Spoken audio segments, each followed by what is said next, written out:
7:32 en el territorio continental ecuatoriano, buscando la verdad y abogando por la unidad nacional en pro de la paz y la seguridad en el Ecuador.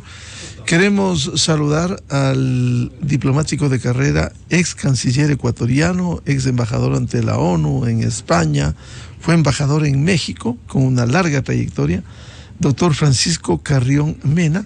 Lo invitamos para analizar. Este domingo habrá elecciones presidenciales en México, allí hay una sola vuelta, y de alguna manera México, siendo un país importante en el continente, es bueno conocer las perspectivas de estas elecciones y como consecuencia de estas elecciones, el futuro de las relaciones con América Latina y entre ellos con el Ecuador, que hoy están rotas esas relaciones diplomáticas. Doctor Francisco Carrión, ¿cómo ve el panorama electoral de México? Buen día. Buenos días, Miguel. México es un país de una enorme importancia en la región y lo que pueda suceder ahí puede marcar un poco el sendero por el que va a caminar los futuros años de la democracia en la región.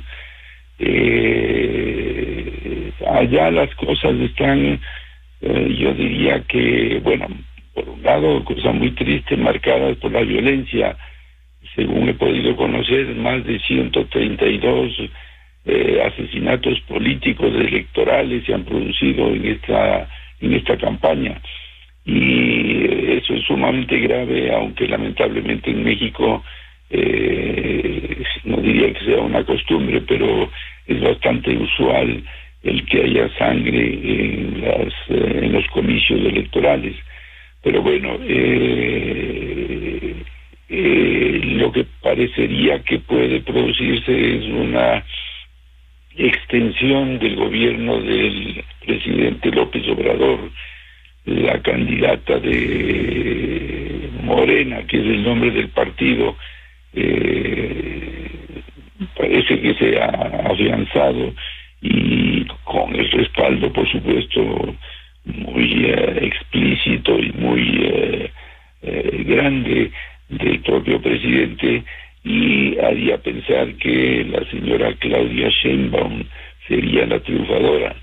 De lo que sí estamos seguros es de que México tendrá una presidenta, porque la que le sigue a la señora Sheinbaum es una señora que representa la alianza entre los otros partidos tradicionales, el PRI, el PAN, el PRIAN, además, y es una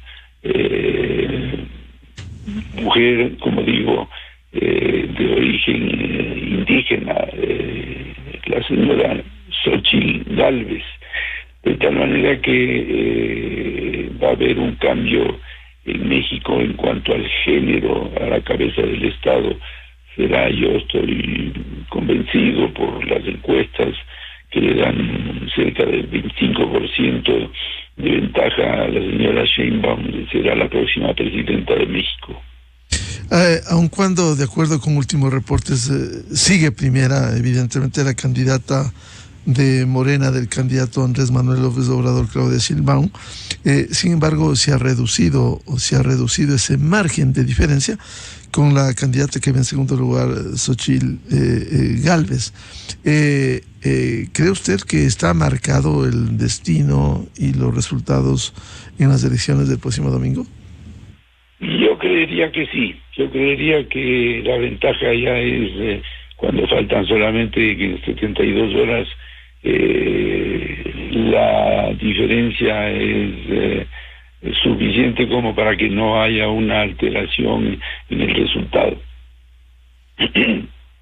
Y se ha dicho también que pudiera marcar una diferencia en el gobierno si gana la favorita Sheinbaum, marcar una diferencia en la política que ha llevado a cabo Andrés Manuel López Obrador. ¿Cree usted?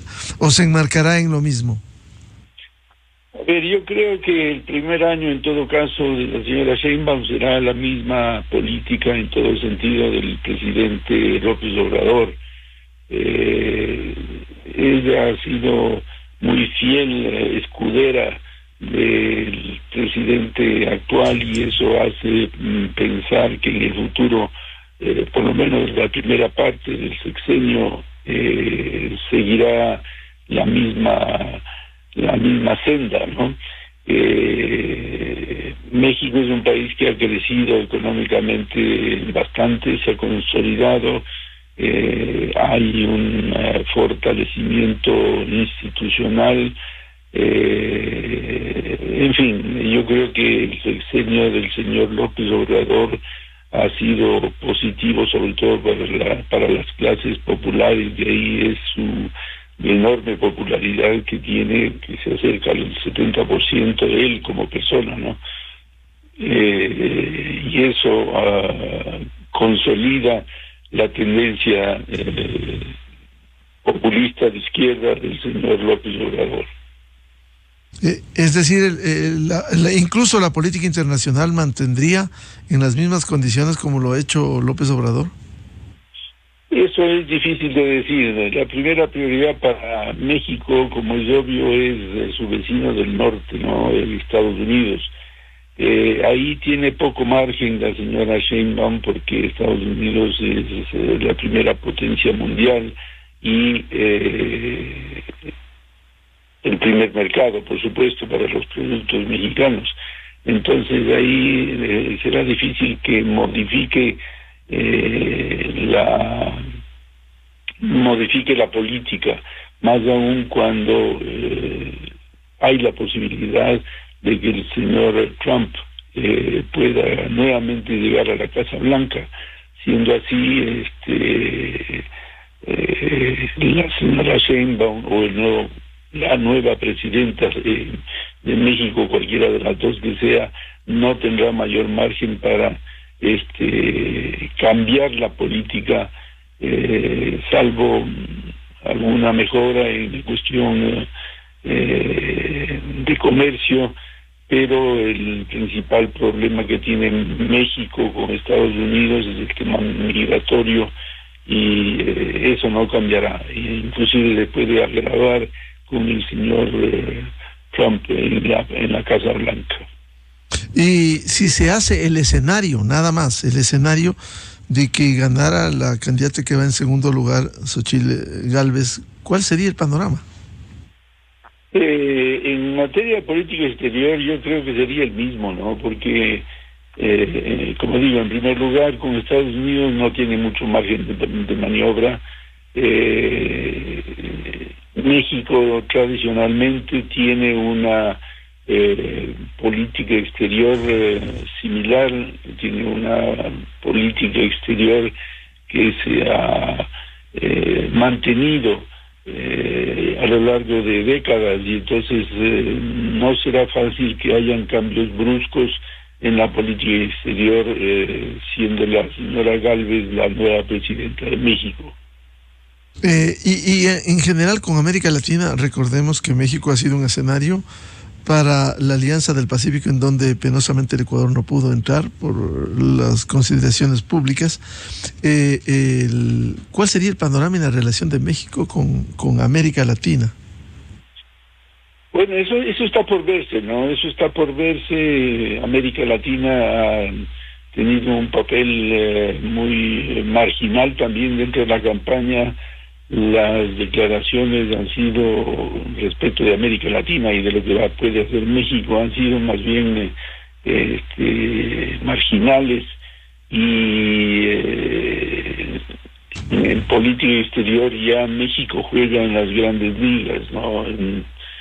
Y sobre todo, como digo, insisto mucho, con Estados Unidos. Más del 80% del mercado, que digo, de las exportaciones mexicanas van a los Estados Unidos. Entonces es una enorme dependencia la que tiene México respecto de su vecino del norte. Entonces, consecuentemente, pues no hay duda de que es su primera prioridad. Luego vendrán los otros países inclusive europeos, ¿no? Con los que tiene una relación estrecha. México es un enorme país, es un país muy grande, y que se dice de Norteamérica, ¿verdad? O sea, perteneciente a Canadá, Estados Unidos y México, son los tres países de Norteamérica que ellos ahora ya han preferido llamarse de esa naturaleza, de esa manera, ¿no? Y con el caso ecuatoriano, queremos entrar con el caso ecuatoriano, la relación de México, ¿cuál es el panorama? Partiendo de un hecho, en las últimas declaraciones, en las últimas horas, tanto de la canciller mexicana Alicia Bárcena y la canciller ecuatoriana Gabriela Sommerfield, respecto de los hechos públicos ocurridos a partir del 5 de abril anterior, cuando el Ecuador incursionó en la sede diplomática, cuando México había dado asilo a un condenado por la justicia ecuatoriana, que tiene 2 sentencias condenatorias. Hay una visión diferente, se ha buscado a un tercer país que va a ser Suiza, pero con una diferencia de criterios. Por favor, ilustremos con los pronunciamientos últimos de la canciller Alicia Bárcena de México y Gabriela Sommerfield del Ecuador. Hemos pedido el apoyo incluso de terceras embajadas que están en Ecuador, como la Embajada de Suiza. Estamos abiertos y listos para conversar y poner sobre la mesa verdades y que convienen conversar a los dos países y así solucionar cualquier conflicto que existe por medio. Un mecanismo que se utiliza es que haya un tercer país que sea el canal diplomático para mantener la comunicación. En este caso, Suiza ha aceptado la petición de México y del Ecuador de ser este canal de comunicación diplomático. Se han ofrecido también en apoyar y visitar a Jorge Glass y interceder ante las autoridades para que nos lo entreguen. Hay cosas que el Ecuador no va a negociar, todo el resto con gusto. Un problema complejo en lo diplomático que está en manos hoy, ventilándose en la Corte Internacional de Justicia. Por cierto, va a ser difícil cumplir, si este fuera un diálogo directo, que está rotas las relaciones, el decir volvemos a dialogar siempre y cuando nos entreguen a Jorge Glass. Sí. Lo mismo es en el sentido contrario. Nosotros conversamos de todo menos de Jorge Glass, es decir, es un estancamiento, un congelamiento total. Ahí, a ver, hay que entender una cosa. Cuando se producen estos rompimientos de relaciones, es usual, como dice la canciller Sommerfield, me parece que es ella la que dice que hay la posibilidad de que terceros países puedan ser intermediarios o buenos componedores. Pero en este caso, México y la canciller Bárcena lo que está diciendo que, como es usual, haya un tercer país para que se ocupe de los asuntos de cajón, y sobre todo para que haya la posibilidad de la facilitación de los enseres, los muebles de la embajada que la Cancillería mexicana quisiera sacar, sea el intermediario para que eso, con el Ecuador, para que eso pueda suceder. La canciller Sommerfeld interpreta como que Suiza va a negociar o a dialogar sobre los temas de fondo. Eso no va a suceder, eso no puede hacer Suiza, y tampoco México se lo va a pedir. Es simplemente para los temas,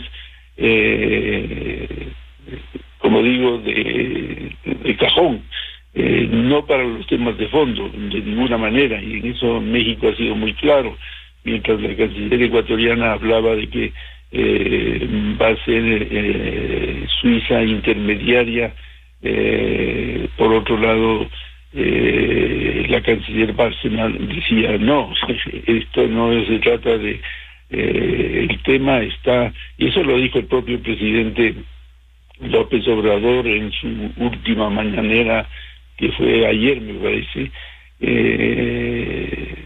dijo que no, que esto es solamente para las cosas, vamos a llamar superficiales, no para las cosas de fondo. No hay posibilidad de dialogar sin que se cumpla el condicionamiento de la liberación y la entrega del señor Glass a México. Si no se entrega a México, no se negocia nada. Y nosotros de nuestro lado decimos, nosotros negociamos todo, pero no entregamos al señor Glass. Este es el entrampamiento y el congelamiento de un posible diálogo entre los dos países. Claro, resulta complejo, dado los antecedentes de lo que sucediera, y claro, desde la visión ecuatoriana, la visión mexicana, lograr la libertad de Jorge Glass. Desde la visión ecuatoriana, más allá del hecho que ha sido condenado en el mundo por la incursión en la sede diplomática, entregar, cobijar a un delincuente, porque eso dicen las sentencias, 2 sentencias, no es grave también el tratar de anteponer y condicionar que sea ese tema el que se discuta. Bueno, sí, esa es la clave del entrampamiento, como digo, en un eventual, no ni siquiera diría negociación, sino un diálogo, un eventual diálogo entre los dos países. Ahora, hay que empezar reconociendo que nosotros cometimos un error garrafal de entrada, que fue la incursión violenta en la Embajada de México. Eso rompe con un principio esencialísimo de la relación diplomática entre los dos países. El Ecuador nunca debió haber hecho lo que hizo.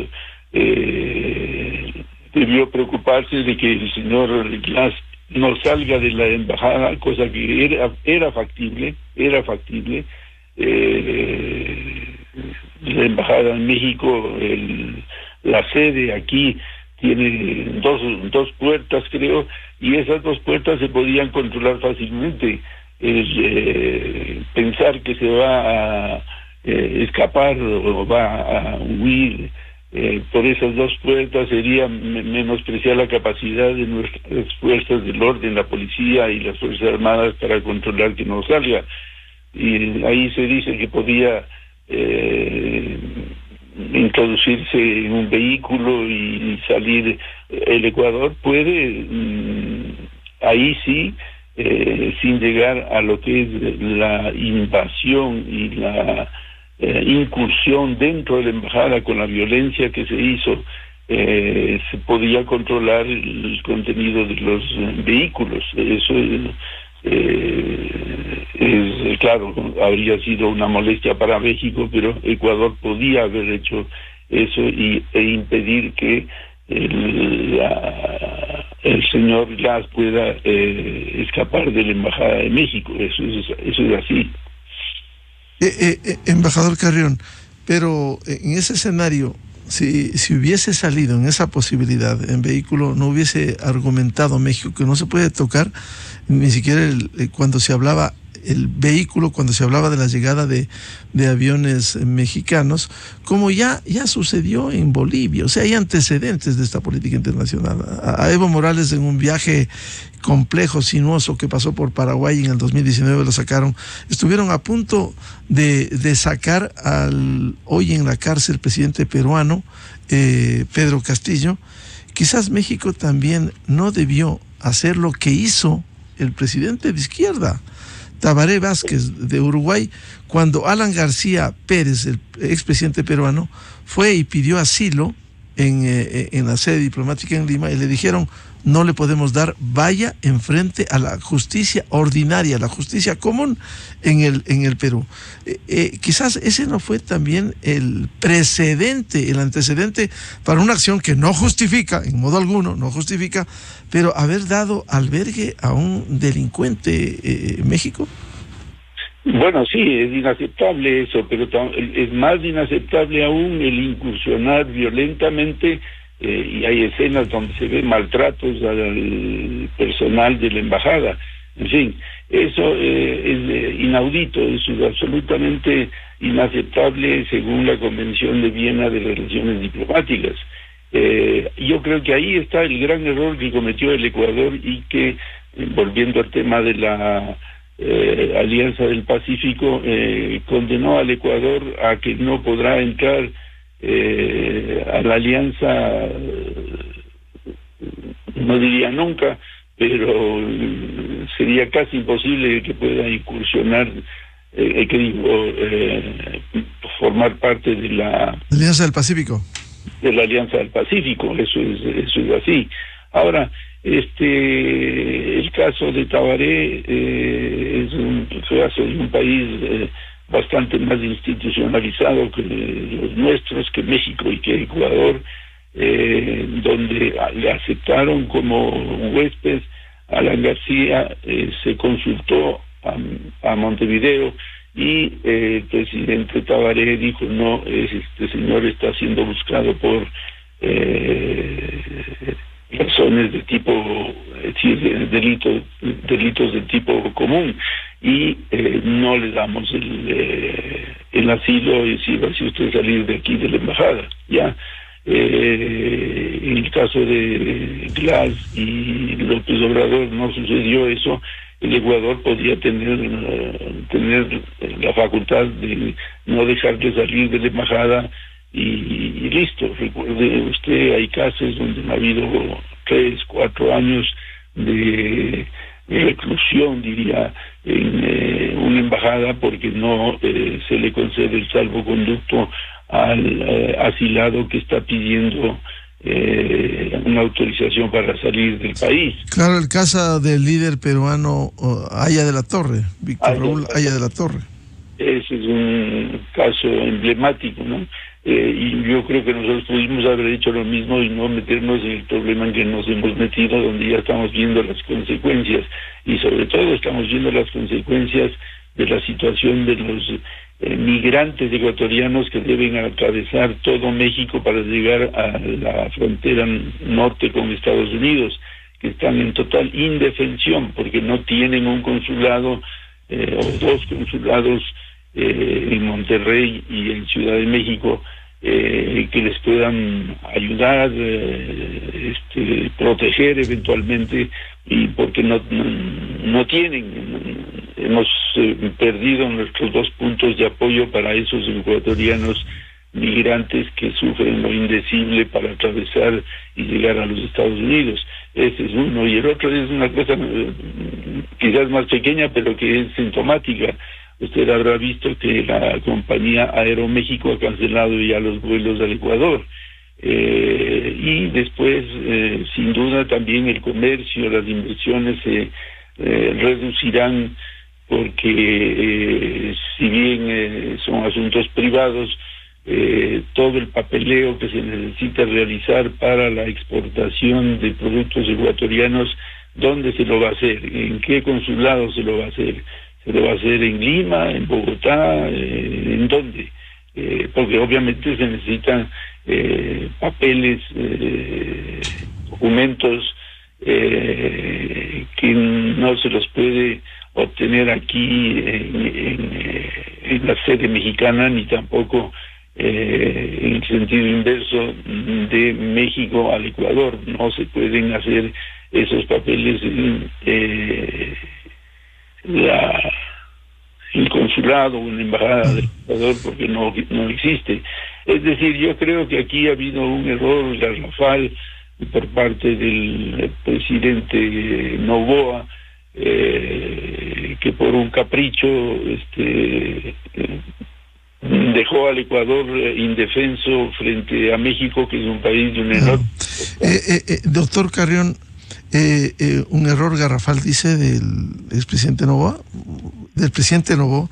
También no ha sido un error garrafal provocado por el presidente Andrés Manuel López Obrador, con un tema de principios. Se reivindica, y está muy bien, el respeto a los convenios internacionales de Viena, el de Caracas de 1954, pero así como hablamos de principios, cualquier acuerdo no debe basarse en la licitud. Jamás se puede negociar o dialogar sobre objeto ilícito. Recuperar a un delincuente, el caso de López Obrador. Sobre temas ilegales no se pueden negociar. El Ecuador mal podría negociar sobre un objeto ilícito, insisto, la entrega de un sentenciado, de un condenado, de un delincuente? Sí, pero no podemos ponernos aquí a competir cuál es más lícito. Si la incursión, yo creo que es más ilícita la incursión que el mantener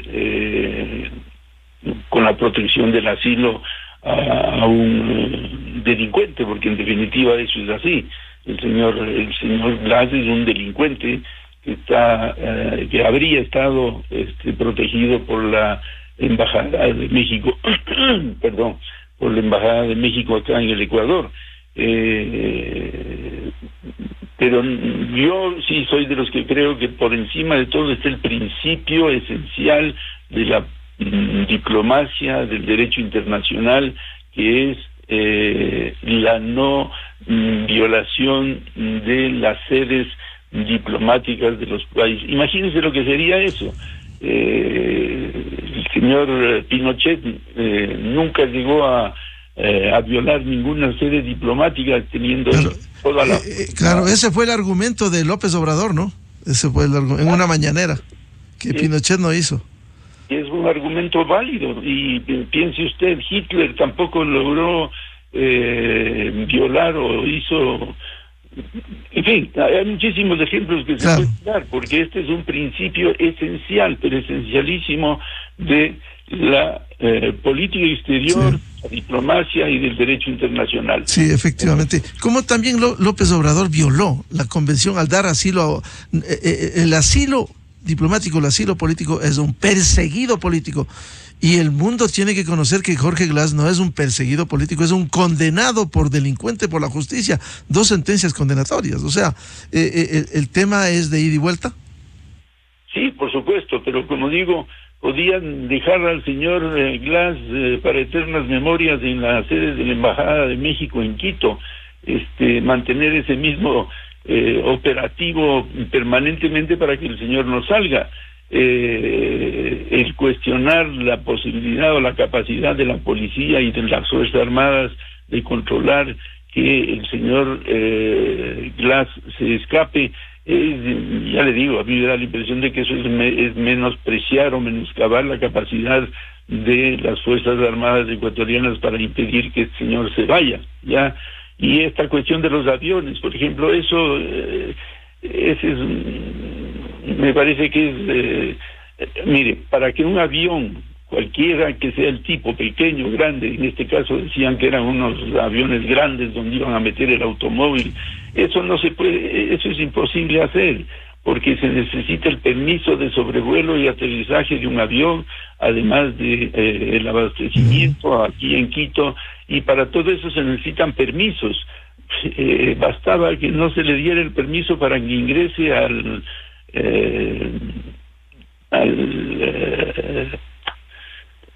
aeropuerto o que sobrevuele y ya estaba hecho, no podía entrar y no podía abastecerse, y con eso pues estaba listo, no podía entrar un avión mexicano que no sea comercial, por supuesto.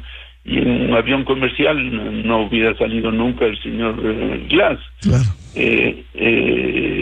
No, yo creo que todo este asunto se ha manejado muy mal, muy mal. Sí, de lado. Ahora, un tema final, embajador Francisco Carrión, de su experiencia, ¿qué cree que pudiera pasar en el escenario de la Corte Internacional de Justicia? Quizás con un apunte por lo que usted señalaba, Hitler no invadió una sede diplomática, pero no lo hizo, pero invadió a la mayoría de países de Europa, se tomó, arrasó, asesinó, llevó a campos de concentración. Bueno, el caso de Hitler. En el caso de la Corte Internacional de Justicia, quizás a sabiendas de cómo son los pronunciamientos de la Corte, que no sabemos cuándo vendrá, 1, 2, 3 años, ¿no sería una decisión en donde condene primero al Ecuador por haber incursionado en la sede diplomática, pero también condene a México por haber dado albergue a un delincuente y persistir por sacar de la cárcel a un delincuente? ¿No pudiera ser una decisión así?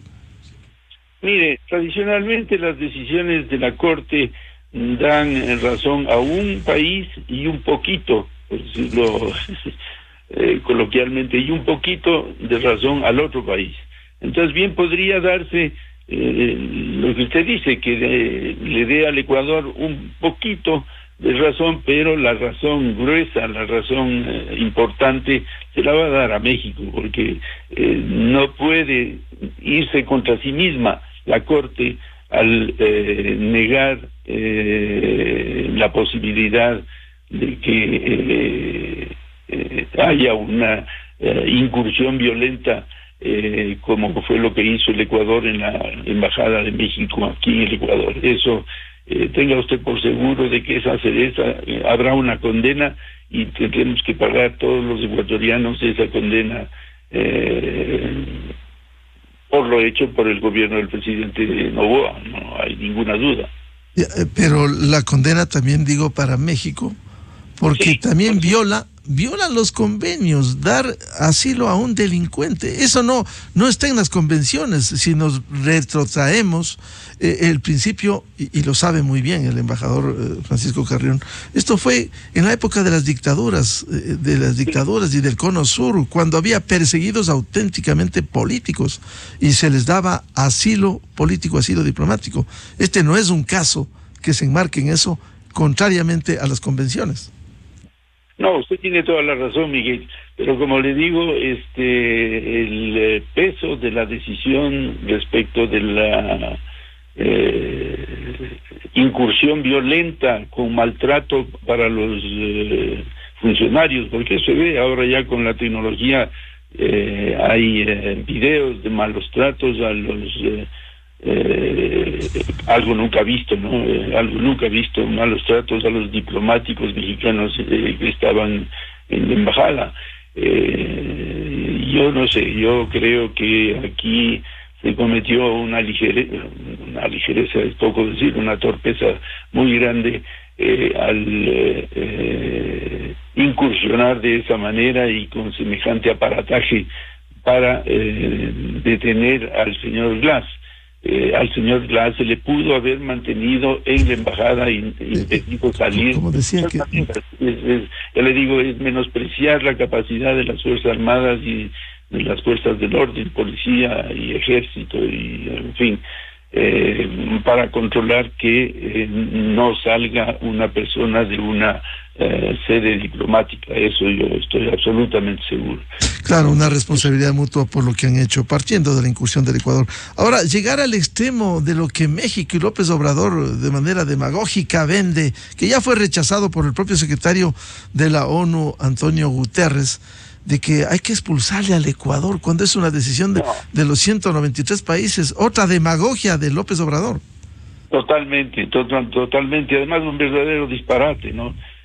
Como usted bien dice, Miguel, eso fue descartado de inmediato por el secretario de Naciones Unidas y por la propia, me parece que por la propia Corte Internacional de Justicia. Eso no puede hacerse. Se necesita para la expulsión se necesitan muchísimos requisitos antes de que un país pueda hacer, y además se necesita la resolución de la Asamblea General de las Naciones Unidas, cosa que resulta sumamente difícil conseguir una mayoría para una situación como esta. No, ese es un disparate del señor López Obrador. Eso nunca podría suceder, no, para nada, una torpeza. Bien, muchas gracias por atender a la revista de Opinión Democracia al ex canciller ecuatoriano, ex embajador en la ONU, en España, en México, Francisco Carrión Mena. Muchas gracias, Francisco. A usted, muchas gracias, mi querido Miguel, le mando un abrazo. Muy amable. Enseguida, en la revista de Opinión Democracia. 8-6 minutos en el territorio continental ecuatoriano. Vamos a una pausa publicitaria y volvemos. Previsto un diálogo con el doctor Diego Zambrano, experto en tema electoral. ¿Y qué pasa? ¿Cuál es la perspectiva del control electoral en redes sociales luego del pronunciamiento del Tribunal Contencioso Electoral? Desde 1984 con Gonzalo Rosero. La revista de Opinión Democracia. Siempre líderes, siempre confiables. Enseguida regresa Miguel Rivadeneira.